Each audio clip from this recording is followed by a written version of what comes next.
the peak experience with 5-MeO DMT is where our ego dissolves, and we're no longer a self anymore. We are the drop rejoining that infinite ocean. A lot of the trainings around this medicine are not equipping people to properly serve this medicine. This is the world's most powerful compound, and it is extremely transformative. It can have huge impacts and change within our lives. Yeah, it's all about taking the time with it and really understanding it and learning it because it's so big.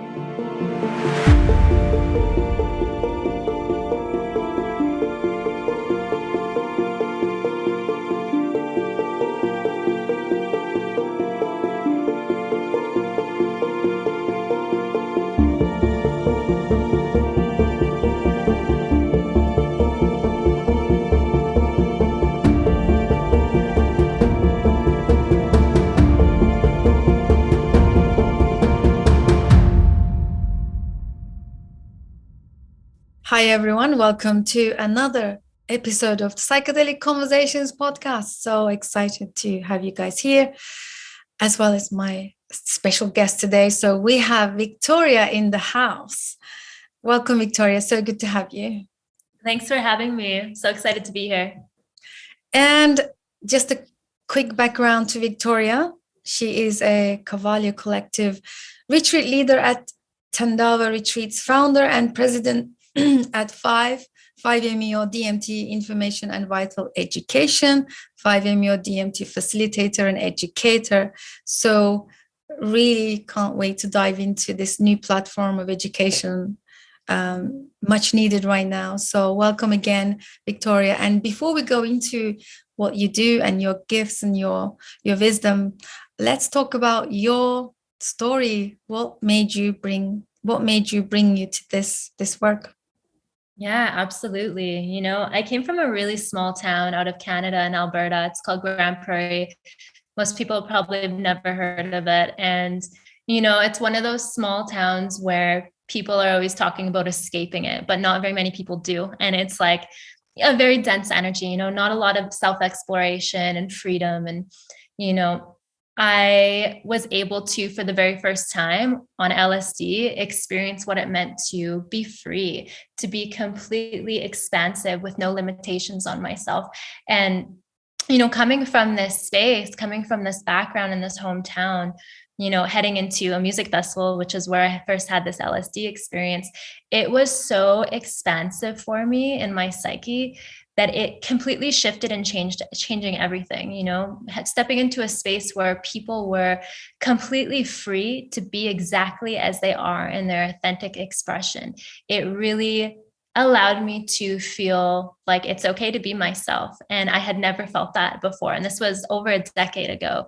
And in that space, as many of you have probably been to festivals before, we use psychedelics there. And it was kind of my first taste into the world of psychedelics. And so I tried LSD for the first time and it shifted everything. Like I said, it was almost like the fabric of the universe was revealed to me. If anyone's familiar of the flower of life, at that time, over a decade ago, I had no idea of this pattern that kind of connects everything. It's been found at different temples around the world and stuff.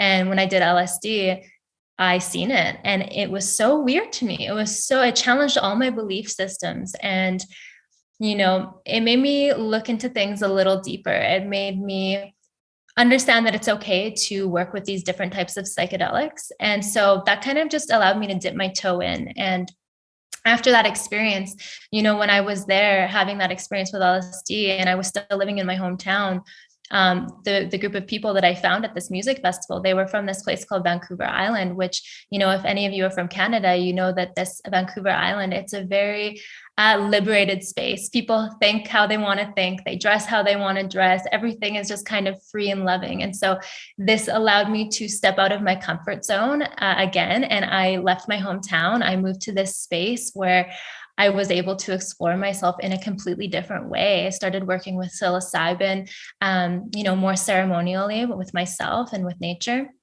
And then I heard about ayahuasca for the first time, and it really piqued my interest. I researched into it. As I researched in, I found that The Temple of the Way of Light was one of the centers with the best reputation at that time. And so I went and sat there with Aya. I went down to the jungle and drank. And it was really interesting because I wasn't a full psychonaut yet at that point. When I got there, I didn't realize how big of medicine it was to be sitting in 7 ceremonies in 12 days with being basically like a virgin to psychedelics. I'd only dipped my toes in here and there, and it shifted again, everything for me. And so when I was in that space, it allowed me to see myself, especially in my integration period, see myself, see the world and the way that I showed up in it in a different way. And, having my mind expand to this point after ayahuasca, it was like, there's no turning back. You can't go back to your old life now. Like, you got to glimpse and have a taste of what the truth is with the universe. And so, that question kind of that all of us experience in our lives, who am I? Why am I here? What's my purpose? What is the meaning of all of this? What is the great mystery? These were so powerful within my being that it set me on this mission after ayahuasca to learn all of these things. So yeah, I just started working with different medicines, different curanderos, working under different teachers. And it wasn't until, I worked with a bunch of different medicines, but it wasn't until Cambo where I started to first serve medicine. It was really interesting that, I went and sat in a intensive with medicine. There was quite a few different medicines happening, and Cambo happened to be one of the medicines in there. I did 3 back-to-back sessions, and it was funny because it was one of those medicines that I was like, oh, I'm excited to try all these medicines and learn what they're about, learn their wisdom. But Cambo, I was not excited about it. As probably many of you know, it's quite an intense experience. It's very challenging. It's a purgative. It's not psychedelic by nature at all. And, the experience itself was very challenging for me. The reason that I ended up building a deeper relationship with it and eventually serving it was journeying into this container with the 3 back-to-back Cambo sessions. I had a health issue that I'd been dealing with for years. And it was an issue around my bladder. So I kept going to the doctors, and they were, trying to give me different treatments. And this is where I'm like, urinating like every 10 to 15 minutes, which makes it difficult to sleep, to do social gatherings. It seems like something so small, but it actually wreaks havoc on your life. And so it was very intense for me. And then after doing the 3 back-to-back Cambo, it cured it and it never came back. And so I understood that, there's something to this medicine, even though it's very challenging and it's difficult and it's not the funnest to sit with oftentimes. There's something here. And so just started to learn as much as I could about it. I eventually started serving it.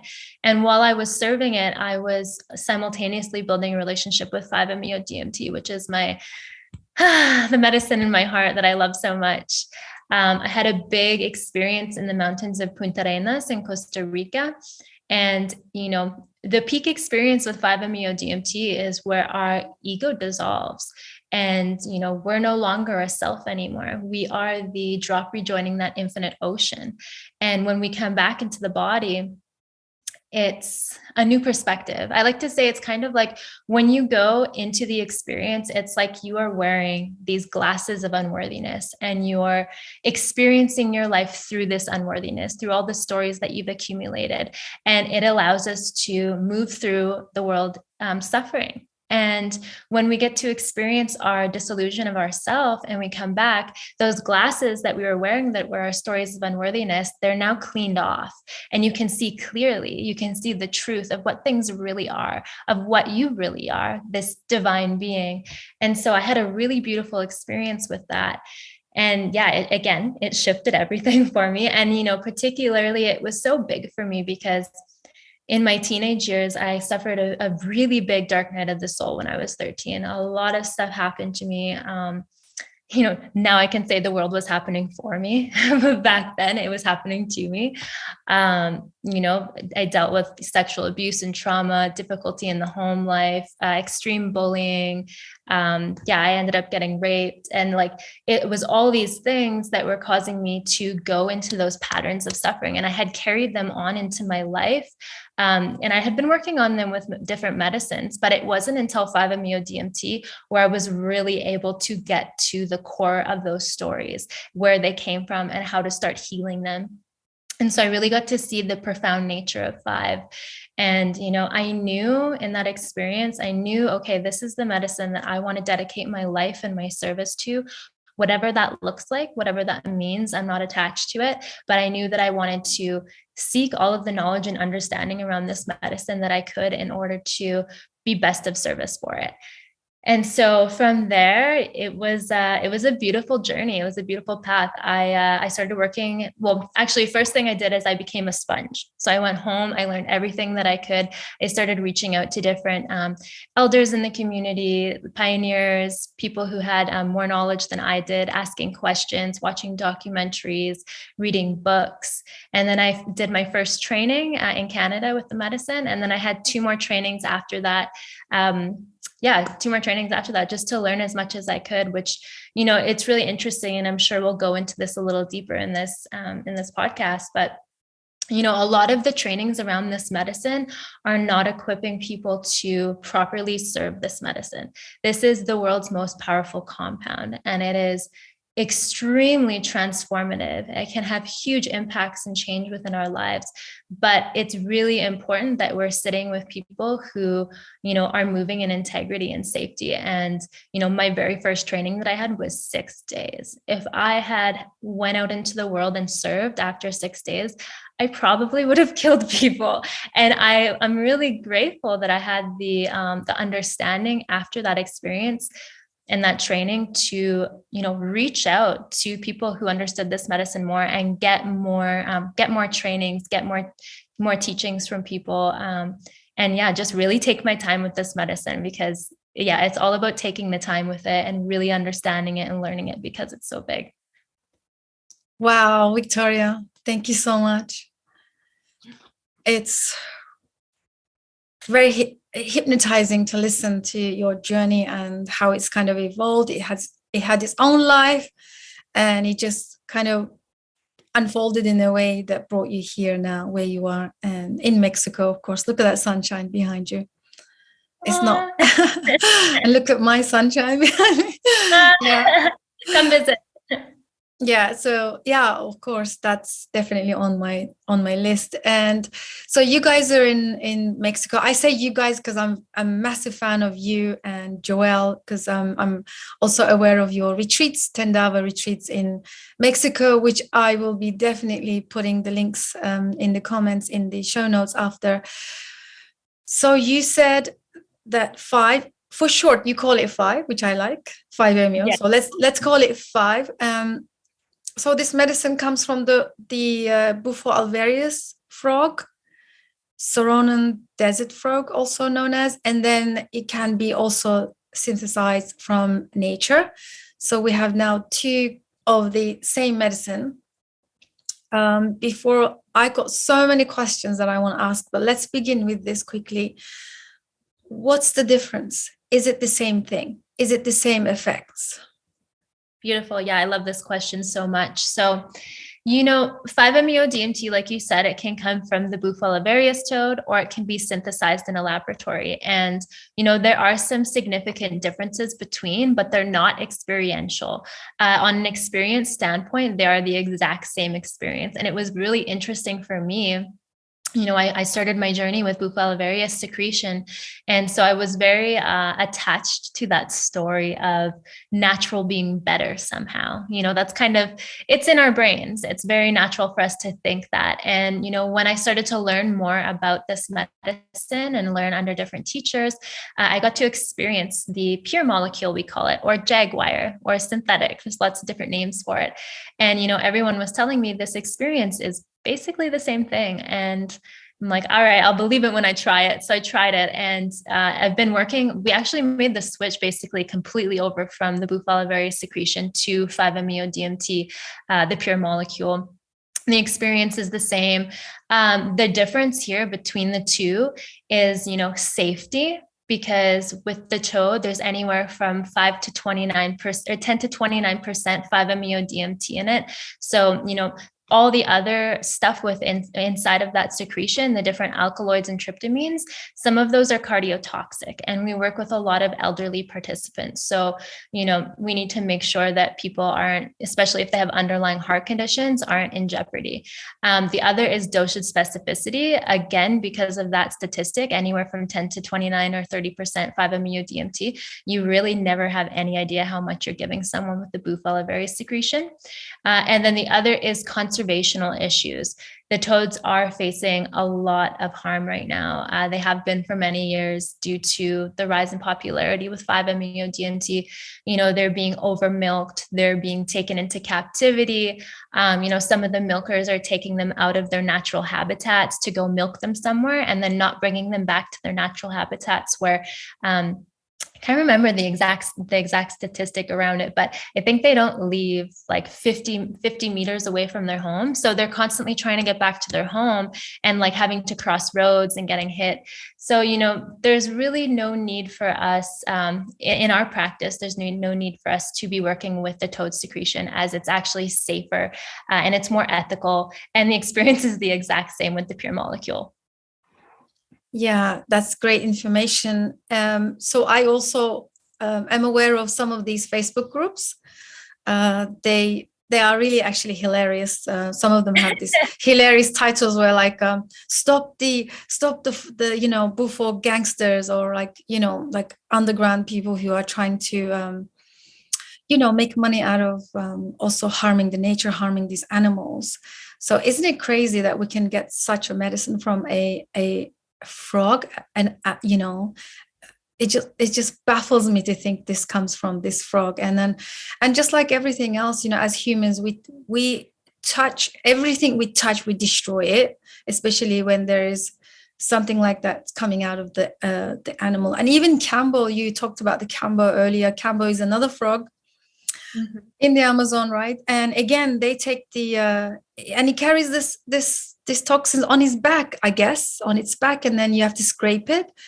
Yeah. Again, I'm sure there are a lot of movements trying to protect these frogs, but what I like about what you said is that with the synthesized version, you can actually be more in control of the, anything potentially toxic to humans. So yeah. I see as a more safe approach that you guys have taken, and also not harming the animals as well, which is great. Yeah. So I just want to ask you another thing. So what do you think is, if there is a truth in this or not? So one of my favorite quotes is that the brighter the light, the deeper the shadows. And this really works well with the medicine work. I find that people who have gone through the most traumatic early life, developmental years, childhood trauma, or any of those, traumatic experience along those lines, they seem to be always going for the strongest medicine to work with.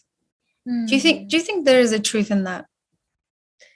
Yeah, it's been really interesting for us over here in the retreat setting with this medicine. Over the last few years with this psychedelic renaissance, we've seen a really big shift in the people that have been coming to work with this medicine being the most powerful. And, it used to be, seekers just trying to understand the big questions, but now it's taken a pretty dramatic turn to people who are suffering, who are deeply depressed, deeply in anxiety, even people who are suicidal. And, a lot of them that are reaching out, I would say the people who are deeply suffering are usually on their last line, and, they're turning to the world's most powerful entheogenic substance because they don't know what else to do. They've tried conventional therapy, they've tried ketamine, they've tried, XYZ. And yeah, this is their kind of last hurrah to see, how they can get their healing. And so I would say that that's true in this case. Yeah. because I always say like three medicines that really makes me nervous, and you also confirmed with Cambo. I always feel really nervous with Cambo, so I always say that there are, I know there are many medicines out there, or substances out there, psychedelic substances, but for me the three are: the Cambo makes me nervous, and then Bufo, or the F.I.V.E makes me nervous, and then Iboga makes me nervous. So do you know what I mean? Like, I always feel like, in order to have a calling for these medicines, like there has to be some real call or real need for a deeper healing. Somehow these can bring about much more stronger healing, obviously in the right context, with the help and integration. I understand that, but there is this calling that we always talk about. And you know yourself as well, working with many different substances, and then finally finding the F.I.V.E and then really thinking, this is your medicine, like this is yours, and this is what you love working with. That's just incredible to just understand that. Why do we pick? So I know some indigenous people, they say, oh, the medicine will choose you, or you'll have the calling for the specific medicine to work with as a facilitator. What are your thoughts on that?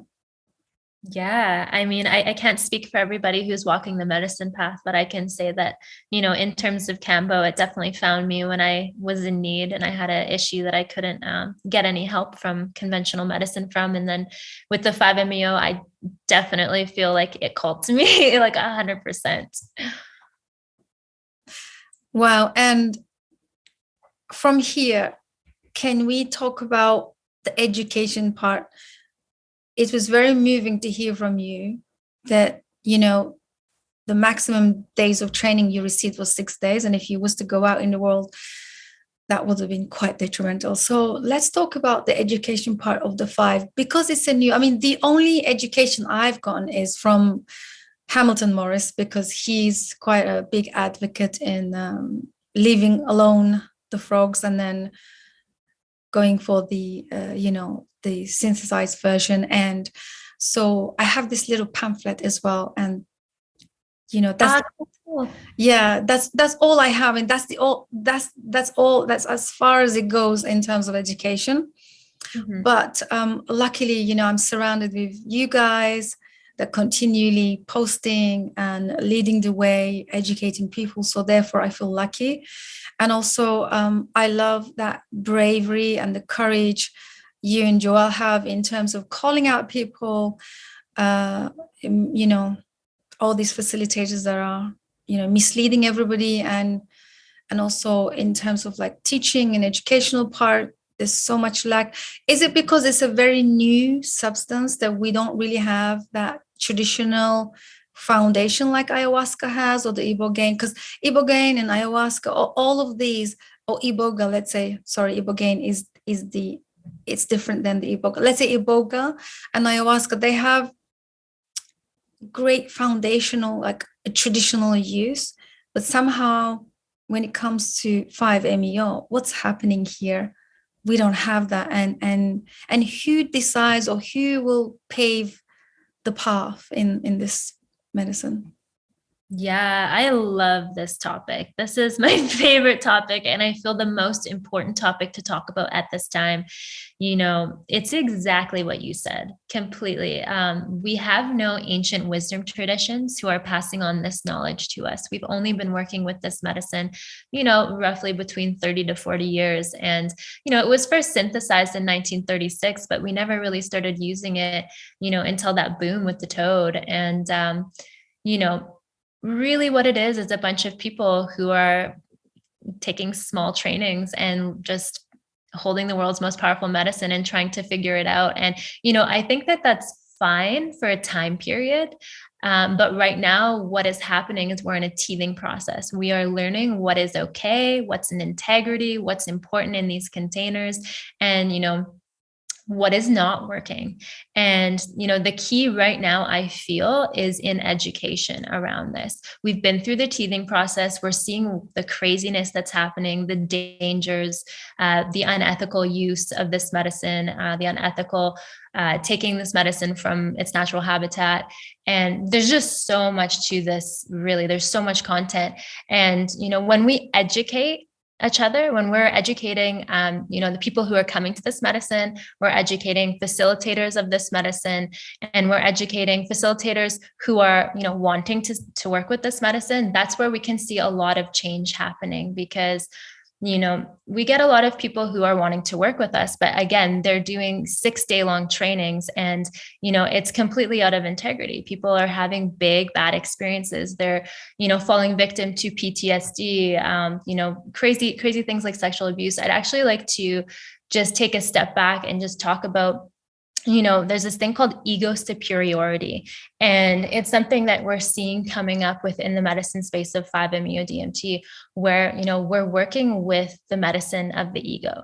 This medicine has the ability to dissolve the ego. And when we are using this medicine and what it's giving us in the experience and actually properly integrating it, it can allow us to come into union with that one, whatever you want to call it, God, creation, whatever. And if we choose to continuously work with this medicine without integrating the experience, what can happen is ego superiority, or spiritual narcissism is another word for it. And this is what we're seeing in the community with facilitators right now, where there's people who are serving this medicine. They've had short trainings and they're doing it continuously. I actually just had a woman reach out to me who sat with this medicine a few days ago. And she's saying that her facilitators are smoking 50 times a day. And I'm like, what? That is crazy. And, I was very curious to hear from her, was there any kind of ego complex around these individuals? And she's like, yes, like, it's really interesting you ask me. One of them says that he's God and is here to save the world. And, while this medicine has the like power to actually transform this world and, the way that we're showing up in it, it's not facilitators. We are simply helping people to, through, and from this experience. And it's so easy for us to have our egos get attached to this medicine, saying, this is my medicine and I'm giving this experience to people. I am God. And this is when, we have fallen into that trap. And a lot of people get what's called Messiah complex. And, I always like to say also is like, no matter what path we're walking, whether it's in Buddhism or yoga, different medicines, 5-MeO, along the road, there are always going to be spiritual traps. That is part of the spiritual path. And we're always going to fall into them. It doesn't matter who we are or how good we are. We're always going to fall into these traps. And it is so important for us to have community around us to help us, community who's been through this. And I'm speaking, to other facilitators. I don't think that it's wise of us as facilitators to pick up this medicine and to be a cowboy and just go serve all by ourselves, doing the medicine whenever we want, falling into a trap. Because when we fall into these ego traps, we're going to have absolutely zero idea that we're in it. And we're going to identify to that trap, into that story, and get sucked into it. However, if we're surrounding ourselves in community to keep us accountable and to support us, we're going to have another brother or sister around us saying, hey, I think you may have fallen into this trap. I've also been there. Let me give you a hand and help you pull yourself out so we can, find our way back to the path and be of better service to humanity. And there's so much to this topic, Susan. I love that you can be so open about this. And this is the reason this podcast actually exists, because I've also observed very early on in my experiences and in the retreats and also, facilitating some of these transformational processes. One of the things that I always love talking about is psychedelic narcissism and Messiah complex. And I think I continually bring these concepts into the podcast interviews because we cannot stress this enough. We cannot talk about it enough because, inherently we are self-deceived. Inherently we have blind spots. And somehow psychedelic substances can actually blow up the ego, blow up all of these, needs for validation, needs to be important, needs to feel, that we are important and that we matter. So that's why context and accountability for me is like non-negotiable. And if you look at our evolutionary process, I think this is probably why the tribes succeeded in the past, because in tribes there would be some elders, taking care of some parts of the community. Then there's younger ones. There's the, people have these roles in a community. And then, elders, of course, they would be watching over everybody. And because of their wisdom and experience, then they can keep the rest accountable. Unfortunately, we don't have that in the West, and we don't have these kind of traditions. Some of us come from very isolated city lives, traumatic lives, rejected, lots of trauma and pain and suffering. So therefore, it's easy to fall into trap, because they don't really when we do some of these online programs, Victoria, we meet many people that they don't have any idea what's accountability, the inherently self-deceptive part of ourselves. Like you said, you cannot know this yourself. You cannot catch yourself in that. Only someone else can see that through you. And that's why it's really important to have those authentic, congruent people who can actually call you out. Like, I'm super passionate about being also open to have that critical feedback, have the feedback of the other and accept it. The constructive feedback in this work, it's super, super important. And I see that. And I don't have many people around me that talk about it. Like you and Joël, probably very strong in this topics. And another thing I wanted to say is that since we are inherently self-deceived, and for some reason, if the person is not looked after well, and the container and the setting, the context isn't authentic, right? 99% of the time, I've seen this with my own eyes, they come out of the ceremony and really thinking that they are the reincarnation. Now they're here to serve and save the world. And they need somebody to say, hey, no. This is very, very common. You are not here to save the world.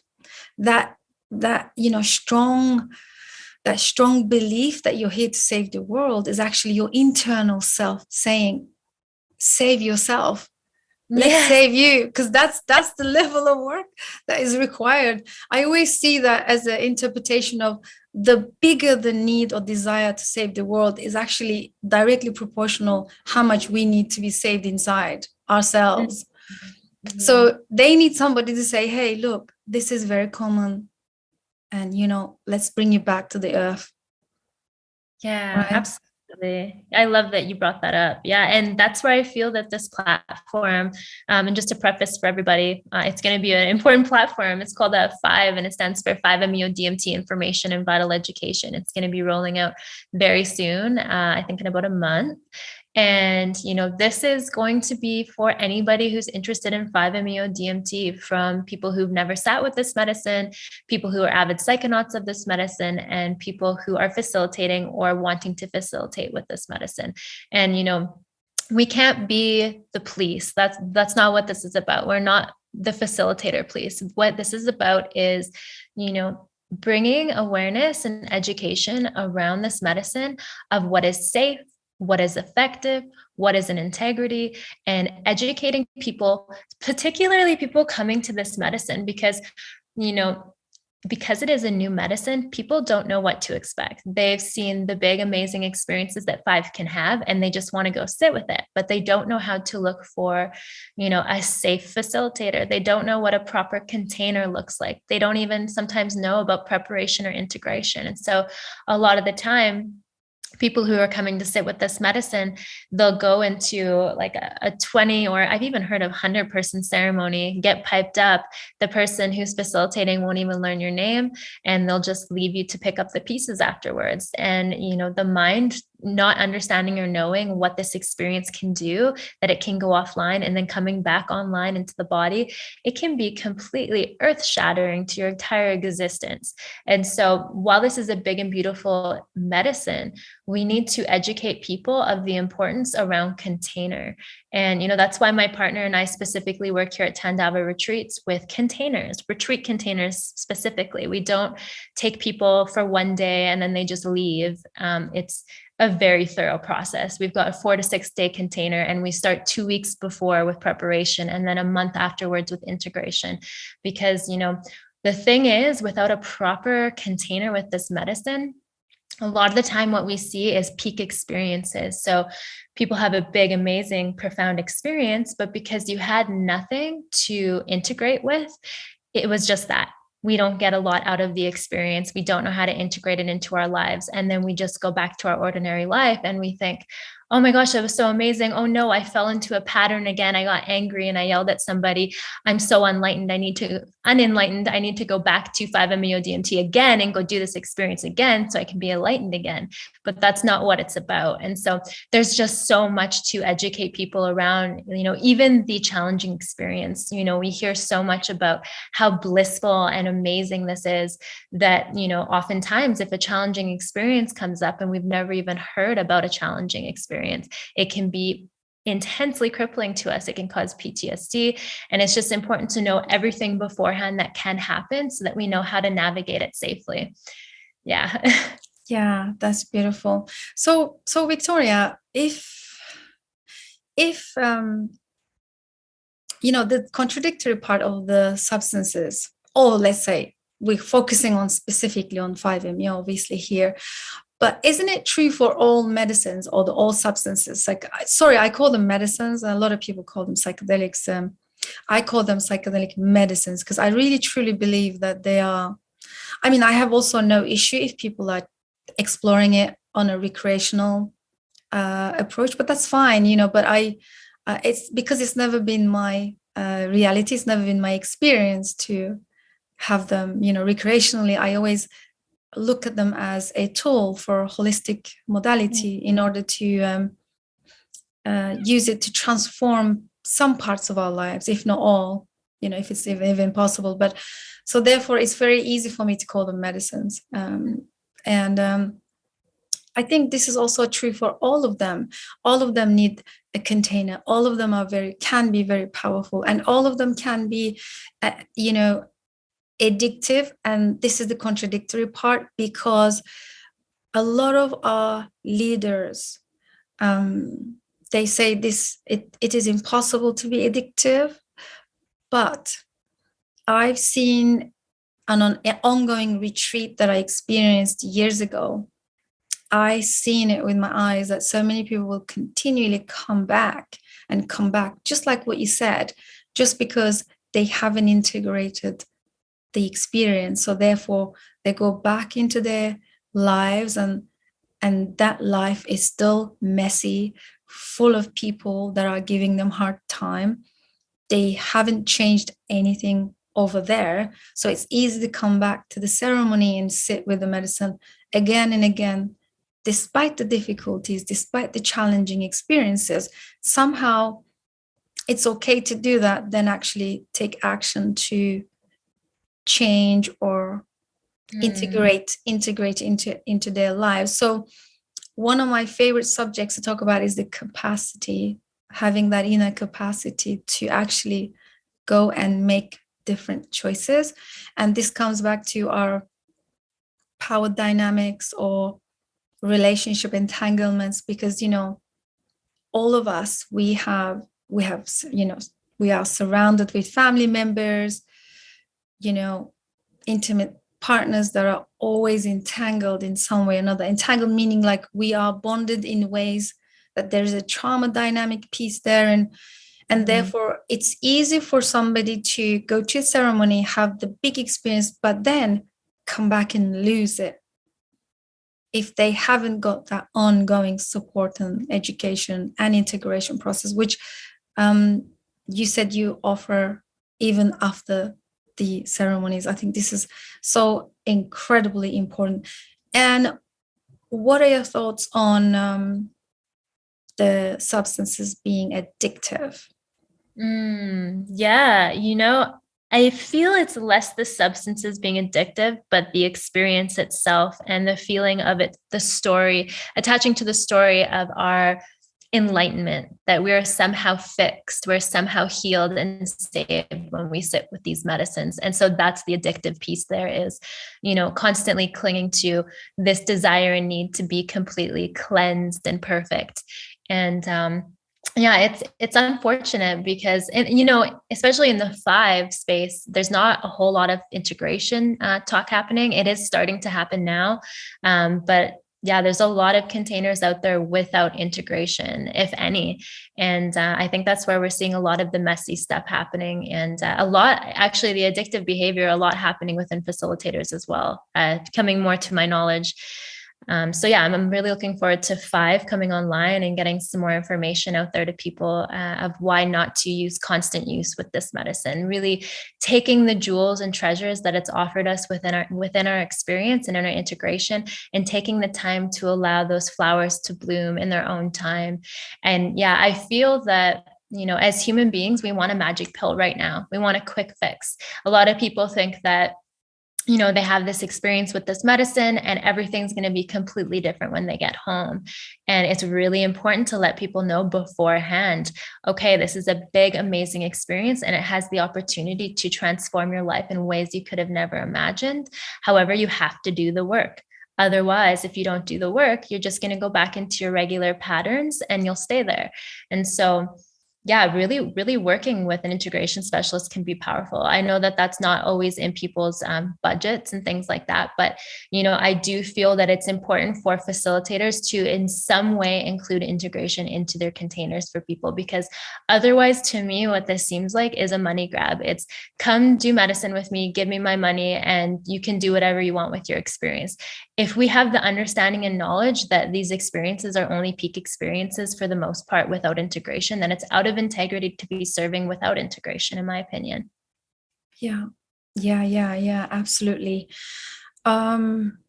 So this is the facilitator's responsibility. So coming back to the participant, let's say, what if they are just interested in escaping their reality because it's too much to handle? They don't really care about the integration. They don't have the capacity. This is my approach. Usually people run away from integration because they don't have the support accountability container, and they run away from it because it's, I feel like there is a lot of resistance to integration process because it's easy to just continually come back and escape from the suffering, right? Mm-hmm. Yeah, absolutely. Yeah. And that's why we have a ongoing container for a month with people. We have an amazing team of integration specialists that we specifically designed to, team up the right integration specialist with the right participant. And we get to know them throughout the week of like, I feel this person would be better with a male, or maybe somebody who's in the BIPOC community or whatnot, different tools that they have. Some people are hypnotherapists, some people understand things differently. And so just choosing the right integration specialist for the right participant, allowing them to have that month-long container. They meet once a week and really hold the person accountable in their integration process and give them the tools that they need to their own unique process. Because a lot of people ask me, how do you integrate? Tell me how to integrate my experience. Not do that. It's completely unique to every single person, to every single person's traumas and stories that they've been carrying, and different things are going to come up for different people. So depending on what's coming up in your integration process, you're going to need a different approach, a different tool set than another person. So just having somebody who is in alignment to your integration process with you every step of the way is really important, especially in that 4-week period. That's actually what we call the golden period. It's the 2 to 4 week period after the medicine experience where our brains are in a state of neuroplasticity. So we are able to build new neural networks more easily. We become sponges and we get to change ourselves from the inside out. Yeah, that's amazing.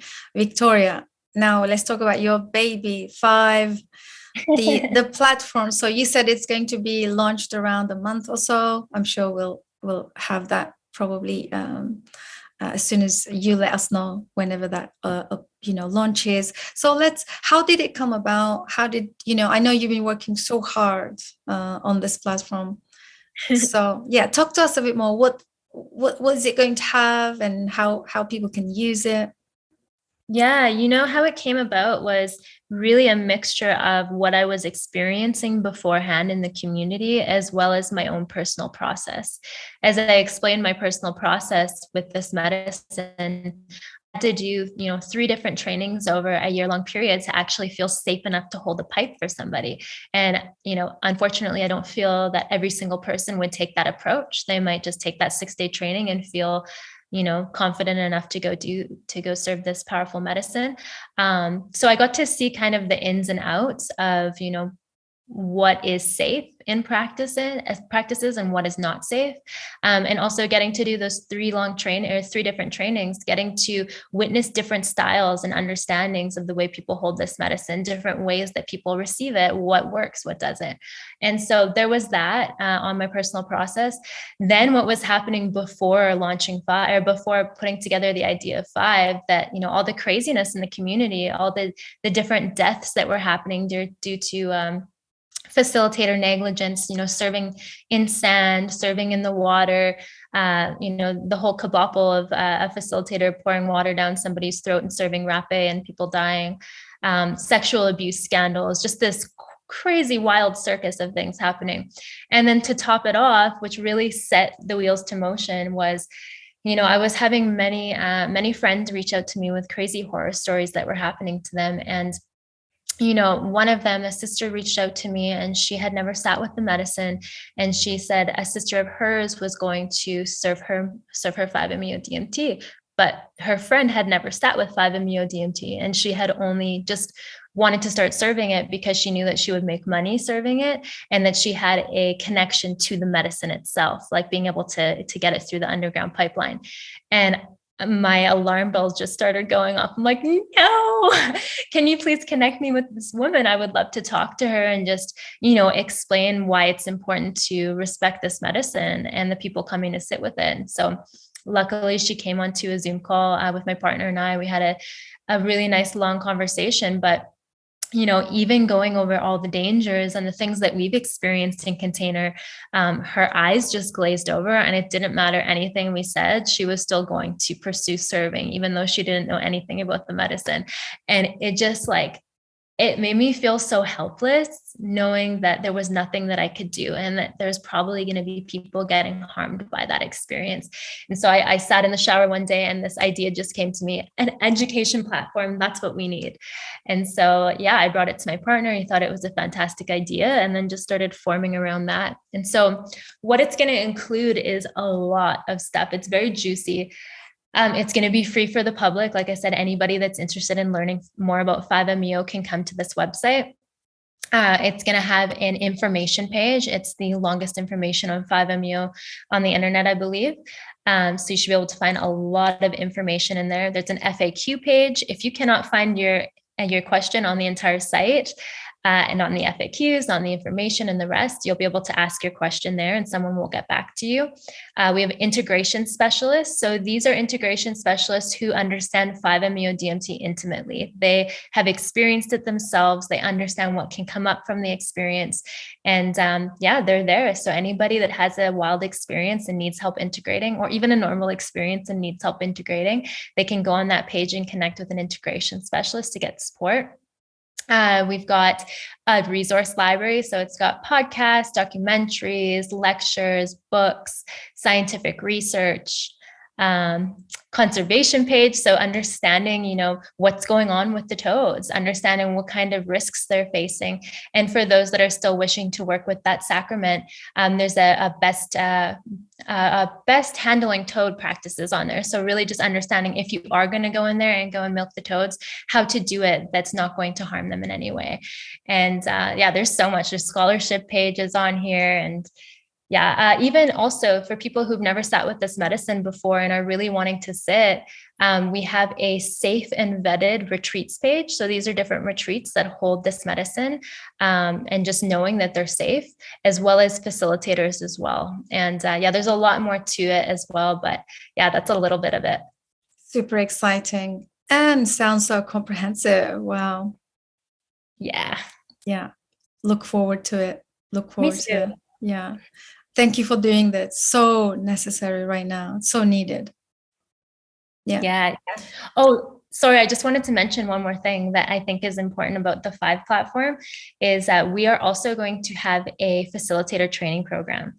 And there's two of them. There's one that's a year-long facilitator training. And this is for people who, have a relationship with the medicine, have sat with it. Maybe they've, held space with this medicine, but they want to take that next step to start serving. And we're bringing in different guest teachers and speakers from the community. Susan's going to be on there, different other teachers, integration specialists, there's neuroscientists, doctors, a whole bunch of people from the community. And, it's my partner and I teaching, but we're also bringing all these voices together because what is happening right now is the medicine is calling us as a community together to really see what's been working and to implement it, to understand about sexual abuse and trauma, to understand about inclusivity, to understand about how to serve safely. Like there's so much to this. And while my partner and I can give as much information as we have, it's important to offer all the different perspectives so that when people step into a role of facilitating,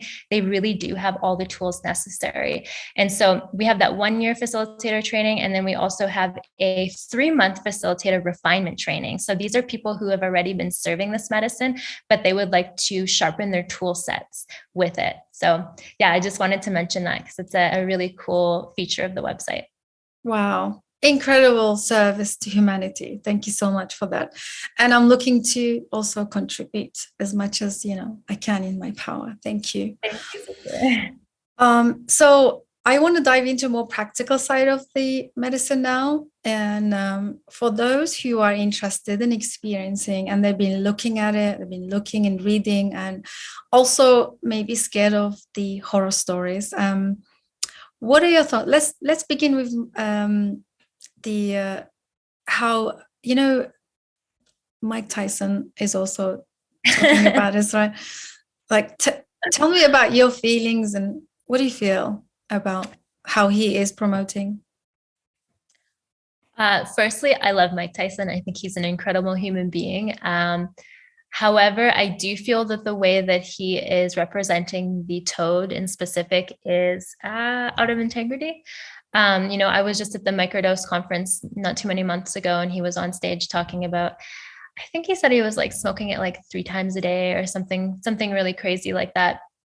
But yeah, it's just, while this is a big, beautiful experience in medicine, there's no proper education coming from him around the importance of respecting the integration and the preparation process. And, it's really highlighting people's kind of desire for something to fix them. It's highlighting, everybody going and getting the toad and using that secretion. There's no education around that there is another substance that people can use instead that's, maybe more ethical. And so it's really driving this increase up of the demand of toad, and without any proper education around, maybe, yeah, like I said, using a different substance. So yeah, I feel a little bit icky about it. I would love to talk to Mike and just, have a conversation about it. Yeah. I was feeling the same. And so what would be the best practices? How often should this medicine be taken? What are precautions and how to prepare, and just a quick sort of walkthrough would be nice. Yeah, absolutely. There's no really black and white of how many times somebody should work with this medicine. There's, someone can come and sit with this medicine once and be completely fine for the rest of their lives, or multiple times throughout their lives. But the key here is that integration period, and not coming to sit with the medicine again until you know that this experience has been completely and fully integrated into your life.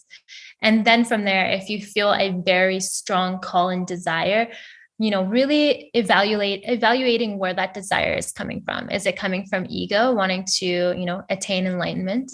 Or is it coming from, okay, I've actually really, truly integrated this, and there's some more stuff that I'm ready to go into the shadows and to, do some work on. So just really being mindful of the process here. And I think that goes for any medicine, really. Yeah, that's great advice. And one other thing I'd like to ask as well, what are the risks, honestly, if we were to be really, really honest and transparent?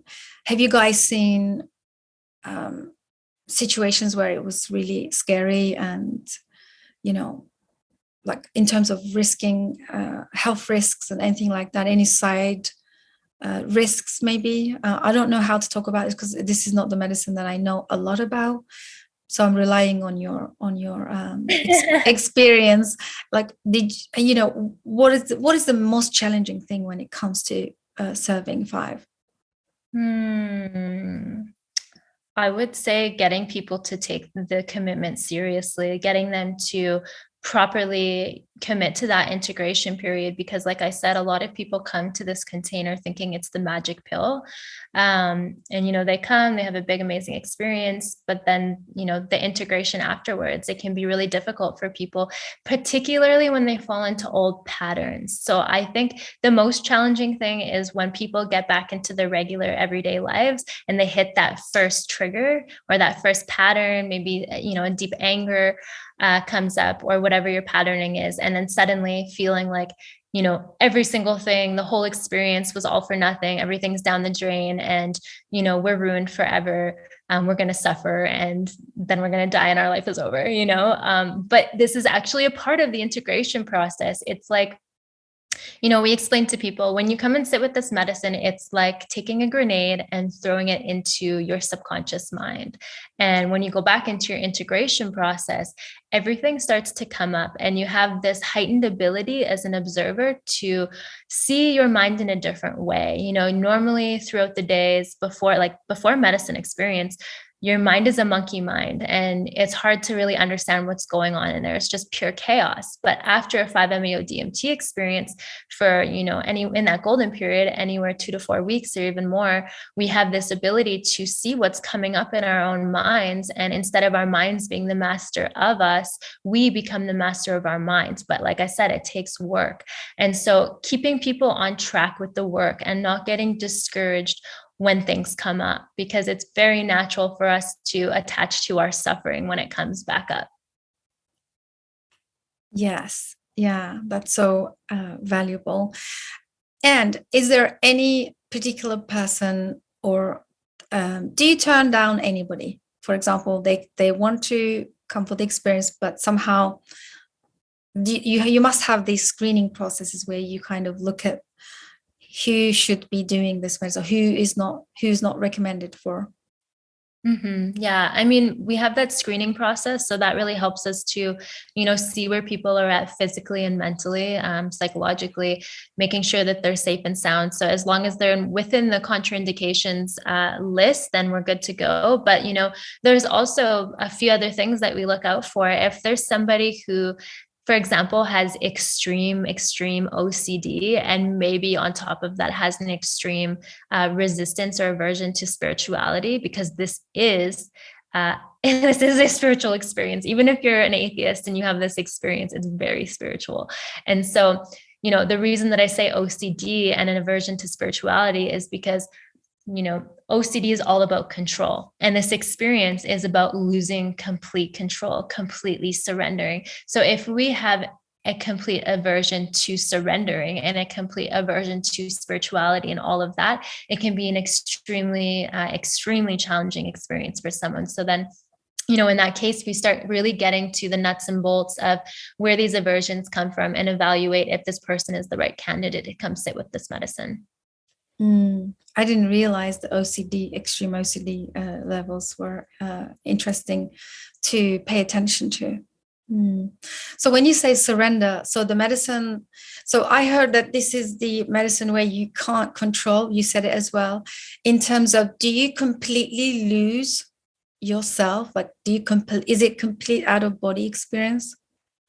Yeah, so let's talk about that a little bit. So with this medicine, there's so many different layers and dimensions that we can go into with this experience, but that apex, that peak experience is the full ego dissolution. That's where we travel from the world of the dual, where there's material substance, into the non-dual, where there is no longer a this or a that or a me or a you. It's that, again, that drop rejoining the infinite ocean.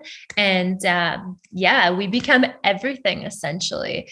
And, it's very dependent where you go on the medicine, dependent on the dose, but particularly dependent on the person's willingness to surrender to the experience of how far you will go into the experience. A lot of people in the medicine journey don't actually get to that peak experience. And it's actually less common to get there first try. Sometimes it takes a few times of like getting in there and working on different things before getting to that. But we always tell people this is not a goal-oriented thing. There's so much healing and learning and wisdom in every single layer. And, it's very natural for our Western minds to attach to the goal-oriented peak experience. But yeah, there's so much healing in all of it. And, it really comes down to, like I said, is a willingness to surrender to the experience, because this is a death and this is a rebirth, and death can be scary. It can be challenging. It can bring up all the fears, all our stories of unworthiness, every single thing. And as we are getting to that peak experience, we are letting go of parts of our ego, parts of our identity. And yeah, that can be a lot for all of us going in that experience. So, yeah. Wow. Mm-hmm. Yeah, that's valuable. That helps a lot. Thank you. And in your retreats, do they only take once, or do they, smoke? This is a smoking medicine, right? You have to smoke it out of a pipe. So do they do this once, or how many times in one retreat stay, for example? Yeah, it's dependent on their stay. In the 6-day containers, we do 3 medicine sessions. In the 4-day container, we do 2 medicine sessions. Nobody by any means has to do all of those sessions. It's really dependent to the person's process. And if they're feeling that call to sit with the medicine, like there's more that they'd like to go in and investigate and work on. But yeah, in each of those ceremonies, we'll go up to 3 rounds just to keep the participants safe. We never want to go over 3 rounds with the medicine, just to make sure people don't get serotonin syndrome, and just keep people safe, and allow them to really integrate their experience. If we're constantly going back in, there's so much to it. How do you integrate if you're constantly going in? So yeah, a lot of people will just, go 1 round or maybe 2 rounds, sometimes even 3, depending. I see. And is there a way you start small and then increase the medicine, or is it again case by case and individual? Yeah, exactly. Case by case. Our first medicine session with people, we are doing the full deep dive, so a full dose. And then the second medicine session and the third one, if people do have that, a lot of the time we work with small to medium doses. It's almost like a scalpel. So we're able to start going in with different intentions and working into different things that people would like to heal. Amazing. One last question while I have you here. I'm so happy to have you here. You're answering all of my questions today, all these questions I've been meaning to ask someone like you, to really learn from the expert, from somebody who's really in the middle of the, doing this in the field and really in the heart of everything. So that's really valuable. One last question.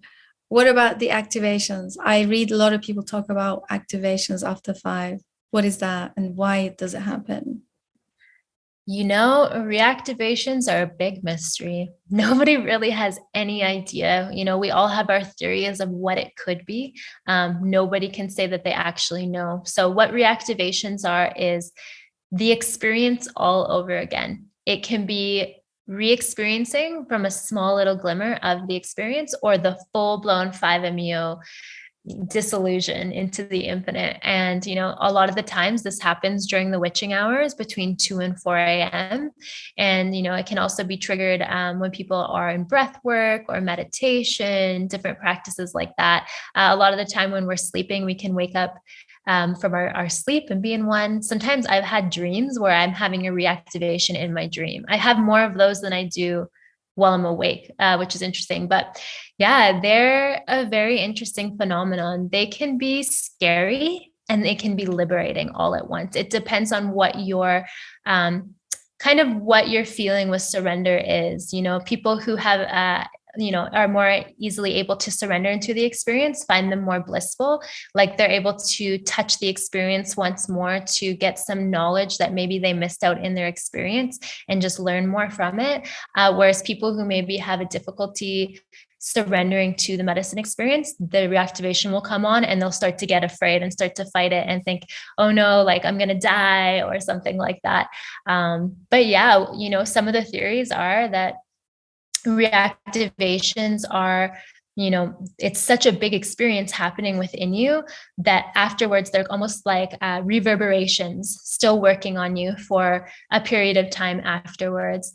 What we have seen is, there's normal reactivations, I would say, are anywhere between, a few days, maybe like 3 days to anywhere of 2 weeks. But we've seen some pretty crazy reactivations, not us personally, but we've heard of them from other people that can happen, 2 weeks to months onwards. And, the ones that we see are really crazy like that.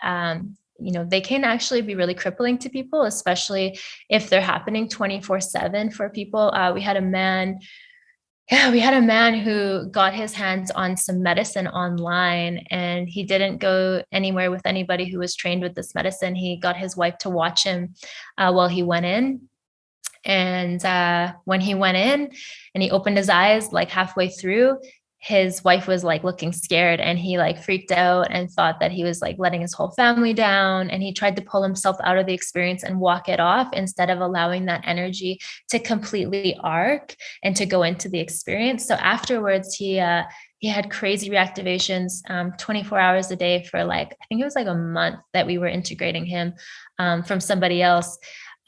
Where the experience, because it didn't get to play itself out, it had to throughout his days instead. But it was very challenging for him because, he had to stop his job. He wasn't sleeping. He thought he was having a schizophrenic break, one of those horror stories. So yeah, reactivations can be pretty wild. And so, yeah, we don't, like I said, we don't see those in our cases, but the people who do have crazy ones are from usually people who've been overserved. And yeah, people who have pulled themselves out of the experience. Wow. Yeah, that's really helpful. Thank you. Yeah. Wow, there's so much to talk about still, but I know we're coming to the end of our conversation. I'm sure we'll come back again and have you back for the second part, because what I would love to learn more about is the platform and how it kind of develops and progresses into the void of the educational space. So yeah, really looking forward. So I'm sure we'll have you back again, Victoria. It's been so precious, this conversation. Thank you again. Really, really appreciate you. Appreciate you too.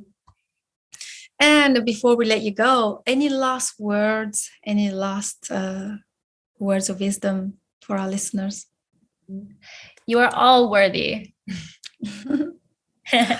I love that. And of course, if they're interested in this experience, they will be able to contact you and reach out to you guys in Mexico. And we'll have all the links and information in the show notes. So really looking forward to more conversations. So thank you so much, everybody, for tuning in.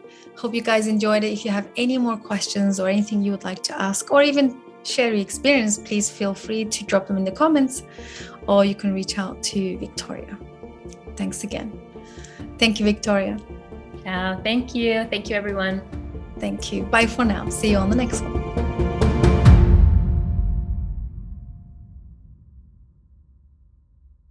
Thank Thank you so much for joining us. Psychedelic Conversations podcast is designed to educate, inform, and expand awareness. For more information, please head over to psychedelicconversations.com. You can also share with your friends or leave a review so that we can reach more people. You can also join us in our private Facebook group to keep the conversation going. This show is for information purposes only, and it is not intended to provide mental health or medical advice. Thanks for listening.